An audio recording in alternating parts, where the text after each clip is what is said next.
வணக்கம் friends, welcome to my channel. இன்று நாம் பார்க்க இருப்பது வரும் ஆகஸ்ட் 16ஆம் தேதி வரும் வரலட்சுமி பூஜையின் சிறப்புகளும் அதன் செய்முறை விளக்கமும் தான்.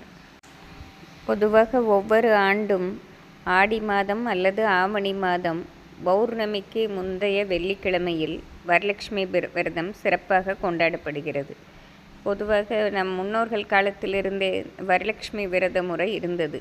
ஆனால் இன்றைய காலகட்டத்தில் மிகவும் சீரும் சிறப்புமாக அவரவர் வசதிக்கு ஏற்றவாறு செய்கிறார்கள். நாம் அவ்வளவு ஆடம்பரமாக செய்ய வேண்டும் என்ற அவசியம் கிடையாது. இதற்கு தேவையான பொருளே ஒரு செம்பு, சிறிய செம்பு அல்லது குடம், ஒரு தேங்காய், அம்மன் முகம் கிடைக்காதவர்கள் தேங்காவையே நாம் அம்மனாக அலங்கரித்து கொள்ளலாம். ஒரு சிறிய தாம்பாளம், பச்சரிசி, செம்பில் போடுவதற்கு ஒரு சிலர் அரிசி போடுவார்கள், ஒரு சிலர் தண்ணீர் ஊற்றுவார்கள். நாம் அரிசியோ தண்ணீரோ எது ஊற்றினாலும் நன்மைதான். அவற்றில் போடும் பொருட்கள் ஒரே பொருட்களாக தான் இருக்கும். நாம் தண்ணீர் என்றால் தேங்காய் வைக்கும் அளவு வைத்து கலசத்துக்குள் அதற்குரிய பொருட்களை போட வேண்டும். பொதுவாக மங்கள பொருள்களான காதோல கருகமணி, மஞ்சள், கோமதி சக்கரம், ₹1 நாணயம் அல்லது தங்க நாணயமோ வெள்ளி நாணயமோ நாம் போடலாம். 4 கிராம்பு, ஏலக்காய், நாம் வைத்திருக்கும் மங்கள பொருள்கள் மகாலட்சுமிக்கு உகந்தவையாக இருப்பதை நாம் போட்டுக்கொள்ளலாம். நாம் வரலட்சுமி விரதம் அன்று கலசம் எடுத்து வைப்பதற்கு முன் அதற்குள் வெற்றிலை பாக்கும் போட வேண்டும். கலசம் வைப்பது நமக்கு மிகுந்த நன்மையும் லக்ஷ்மி கடாட்சத்தையும் பெற்றுத்தரும். ஒரு சிலராக கலசம் வைப்பதற்கு நேரம் கிடைக்கவோ அல்லது வைப்பதற்கு முடியாமல் இருந்தால் அவர்கள் மகாலட்சுமி படம் வைத்தே விரதத்தை செய்யலாம். நாம் பொதுவாக வரலட்சுமி விரதத்திற்கு முந்தைய தினமான வியாழக்கிழமையே அம்மனை வாசலில் வைத்து உள்ளே அழைத்து வந்து வைத்து கொள்ள வேண்டும். அப்படி வைக்கும்போது நாம் கலசத்தில் வியாழக்கிழமை இரவே வைத்து கொள்ளலாம். வைத்து அம்மனை நாம் உள்ளே வரவேற்று தீப தூபம் காண்பித்து பின்பு அதிகாலையில் நாம் பூஜையை செய்யலாம். நாம் வரலட்சுமி நோன்பு அன்று முழுவதுமே லக்ஷ்மி கடாட்சம் நிறைந்த நாளாக இருப்பதனால் நல்ல நேரம் பார்த்து எப்பொழுது வேண்டுமானாலும் பூஜை செய்து கொள்ளலாம். காலையிலும் செய்யலாம், மாலையிலும் செய்யலாம். நாம் காலையில் செய்வோம் என்றால் வியாழக்கிழமையே அம்மனை அழைத்து உள்ளே வைத்து கொள்ள வேண்டும். நாம் மாலையில் செய்வோம் என்றால் வெள்ளிக்கிழமை அதிகாலையிலே அம்மனை நாம் உள்ளே அழைத்து கொள்ளலாம். அழைத்து வைத்து பூஜை செய்துவிட்டு நாம் அழைத்து வந்தவுடன் நெய்வேத்தியமாக கல்கண்டோ, திராட்சையோ, கேசரி ஏதாவது அம்மனுக்கு வைக்க வேண்டும். பின் மாலையில் பூஜை செய்யும்போது அம்மனுக்கு பிடித்தமான சர்க்கரை பொங்கல், உளுந்த வடை நம்மால் முடிந்ததை செய்து சுவாமிக்கு நெய்வேத்தியம் வைத்து நம்மால் முடிந்த பிரசாதங்களை கொடுக்கலாம். நாம் படைத்திருக்கும் இனிப்பு வகைகளை கொடுத்தாலே போதுமானது. அதனுடன் வெற்றிலை பாக்கு, வாழைப்பழம் வைத்து வந்தவர்களுக்கு கொடுக்கலாம். அவரவர் வசதிக்கேற்றவாறு ஜாக்கெட் துணியோ அல்லது பரிசு பொருட்களோ, கண்ணாடி வளையல் போன்றவையும் கொடுப்பார்கள். எதுவாக இருந்தாலும் அம்மனுக்கு அவர்களை அழைத்து நாம் பிரசாதங்களை கொடுத்தாலே போதுமானது. ஒரு சிலர் பூஜைக்கு வைக்கும் வளையல்கள், ப்ளவுஸ் துணிகள் போன்றவற்றை வீட்டிற்கு யாரும் அழைக்காவிட்டாலும் கோவிலுக்கு சென்று வருபவர்களிடம் கொடுத்து விடலாம். அவரவர் மனநிலையே.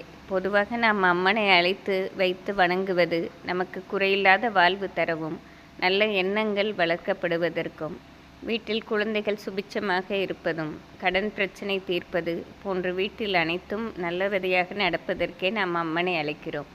மற்றவர்கள் வர வேண்டும் என்று அவசியம் கிடையாது. அப்படி நண்பர்கள், சொந்த பந்தங்களை அழைத்தாலும் நமக்கு நல்ல சுபிட்சத்தையே பெற்றுத்தரும். நாம் அம்மனை ஆராதித்து பாடல்கள் பாடி வணங்க வேண்டும். இப்பொழுது நாம் அம்மனை அழைக்கும் எளிய முறையை பார்ப்போம். நாம் கலசம் வைப்பதற்கு முதலில் ஒரு சிறிய செம்பு ஒன்று எடுத்துக்கொள்ள வேண்டும். அது வெள்ளியாக இருந்தாலும் நாம் எடுத்துக்கொள்ளலாம். ஐம்பொன் செம்பு என்றால் மிகவும் நன்மை தருவதாக இருக்கும். ஒரு செம்பு எடுத்துக்கொண்டு அதை வைப்பதற்கு ஒரு சிறிய தாம்பாளம், தேங்காய், வரலட்சுமி அம்மன் முகம், நாம் செம்பில் போட வேண்டிய பொருட்களையும் எடுத்துக்கொள்ள வேண்டும். இது கலசம் வைக்கும் எளிய முறைதான். நாம் தண்ணீர் ஊற்றியும் வைக்கலாம், அரிசி நிரப்பியும் வைக்கலாம். நாம் அரிசி நிரப்பினோம் என்றால் பாதியளவு நிரப்பிவிட்டு மற்ற பொருள்களை போட வேண்டும்.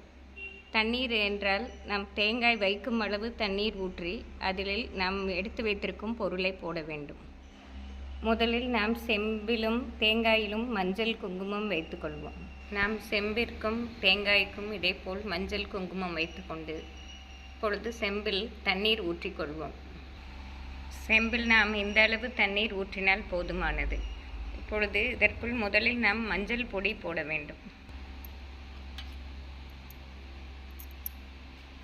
நாம் செம்பில் போடுவதற்கு எடுத்து வைத்துள்ள கோமதி சக்கரம், கிராம்பு, குன்றின் மணி, காதோலை கருகுமணி, சோவி, ஏலக்காய் ஆகியவையை போட்டுக்கொள்ளலாம். இதனுடன் நாம் ₹1 நாணயம் போட வேண்டும். தங்க காசு இருந்தால் அதுவும் நாம் போட்டுக்கொள்ளலாம்.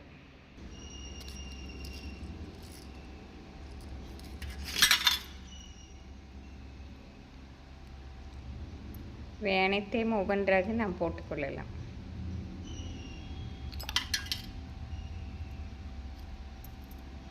நாம் கலசத்திற்குள் வெற்றிலை பாக்கு போடலாம். மேலும் கண்ணாடி வளையல் இருந்தாலும் 2 போட்டுக்கொள்ளலாம்.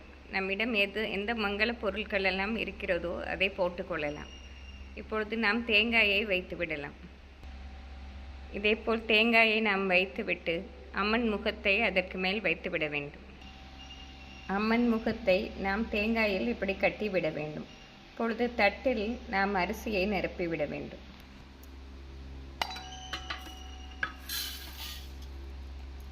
நாம் அரிசியை நிரப்பியவுடன் மஞ்சள் தூள் போட்டு கலசத்தை அதன் மேல் வைக்க வேண்டும். இப்படி கலசத்தோடு நாம் தட்டில் வைத்தவுடன் அம்மனுக்கு நாம் வஸ்திரம் சாத்த வேண்டும். இப்பொழுது செம்பு சிறியதாக இருப்பதால் நாம் சின்ன வஸ்திர துணியை சாத்தி கொள்ளலாம். நாம் பெரிதாக வைத்தோம் என்றால் ப்ளவுஸ் துணியை நாம் மடித்து போட்டுக்கொள்ளலாம். நாம் எடுத்து வைத்திருக்கும் வஸ்திரத்தை இதேபோல் கட்டி நாம் அம்மனை ஒரு மனைப்பலகையில் வைத்துவிட வேண்டும். பின் நம் விருப்பமான நகைகளை போட்டு அலங்கரிக்கலாம். நாம் இதேபோல் சுவாமிக்கு அலங்காரம் செய்துவிட்டு நம் வாசலுக்கு வெளியே அம்மனை வைத்து உள்ளே கொண்டு வர வேண்டும். இதை நாம் வியாழக்கிழமையே செய்வது சிறப்பாகும். நம்மிடம் இருப்பதை வைத்து மிக எளிமையாகவே இதை செய்து விடலாம். நாம் இதற்காக பல பொருட்கள் வாங்க வேண்டும் என்ற அவசியம் கிடையாது.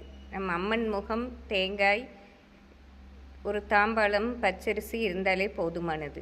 எளிமையாக செய்தாலே அம்மன் அருள் நமக்கு பரிபூரணமாக கிடைத்துவிடும். இதேபோல் நாம் அம்மனை நம்மால் முடிந்த வகையில் எளிய முறையிலோ அவரவர் வசதிக்கேற்றவாறோ நாம் அழைத்து வீட்டிற்குள் வைத்து மனதார வேண்டி பூஜை செய்து நம் வரலட்சுமி அருளை பரிபூரணமாக பெற்றுக்கொள்வோம். நன்றி, வணக்கம்.